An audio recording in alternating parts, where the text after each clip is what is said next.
In 1956, my dad was looking at the political situation in Cuba, and it was deteriorating quickly. The dictator Batista, was being threatened by the rebels led by Fidel Castro up in the mountains of Cuba. So Daddy figured if he was ever getting to Cuba, he better get over there before Batista fell.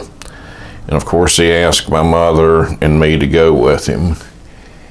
And I was all ready to go, of course, and I was in the second grade, I think. And my mother felt it best that I not miss school. I still can't believe to this day I lost a trip to Cuba in the pre-Castro days to spend a few extra days in the second grade, but that was the wisdom and thinking of my school teacher mother. I don't think Daddy insisted on us going too much either. I think he probably had a real good time over there gambling and going to the nightclubs and eating and fishing and everything else. So maybe Mom and I would have slowed him down a bit. But he went, had a great time. While he was there, he had 2 suits made. He brought back some, whatever you call it, the things that you shake. One said Happy, the other said Roberts. On it also had carved Havana. On the other one it had Cuba. And then I believe it said 1901 and 56 on the other. And so I played with them until I tore them up, I guess. I might be down in the attic at Mom and Daddy's house at 115 North Merritt Avenue. I don't know. I hope I find them one day. But when Daddy came, before Daddy left, he gave my mother 3 $100 bills, and just, I guess, so she would have some extra spending money, or told her to go out and buy some stuff with it. And it's the first time I ever saw a $100 bill. And I tell this story, and I won't be real specific about it. It sounds like a joke, but one of my grandmothers looked like Benjamin Franklin. And the first thing I said when I saw that first $100 bill was, Daddy, how did Nanner get her picture on this thing? So I've used that for many a story told on my marketing trips. It does get a lot of laughs. When Daddy did get back, a year later, 2 years later maybe, his stomach had expanded a little bit like mine's doing. So he would always give his old clothes to Nehi. And Nehi was tall, muscular, just fit as a fiddle, and he would come over on Sundays dressed up after church and see my dad, and they'd talk. And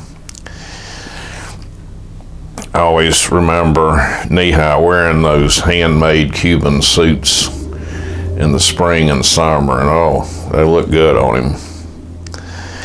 But one time Nehi came over and we were playing a baseball game, and it was a highly talked about baseball game. Home plate was back here on where Krispy Kreme is now. That was my grandfather's house. And we had Locke Long, Chris Agner, one of my good friends, Jimmy Doo-Doo Rayner. Doo-Doo got the nickname Doo-Doo. It was D-O-O-D-O-O because his older brother, George, was nicknamed Voodoo because whenever anybody got in trouble in school or whatever, George seemed to be around, George Rayner, George Rayner Jr. So he got the nickname Voodoo, and then we were playing baseball one time up at the Little League park where we played every single day in the summer, and then that night we played organized Little League. I was on the First Presbyterian team. But somebody came up with the name for Jimmy Rayner as Doo-Doo. So, getting back to the big game that we had, pickup game, but we talked about it for a couple of weeks. We had Lock Long, Chris Agner, Doo-Doo, myself, Paul Bessent, the neighborhood bully, and, other folks, neighborhood kids. And I guess we were all in the 5th grade at that time. It was a good game. And the team I was on was ahead by a run when it was getting close to the end of the game. And Kent Roberts, my cousin, came down, and he had broken his arm a couple of months earlier. So he had his arm in a sling. But to even the score up some, we had decided that, we would let Kent play for the losing team. And about that time, Nehi came up in his nice, good-looking suit with one of Daddy's nice dress hats, and Nehi had been drinking a little bit. But we went over and said, Nehi, if you don't mind, can you pitch for the other team to even up things? Kent Roberts is going to be batting for the team that's losing.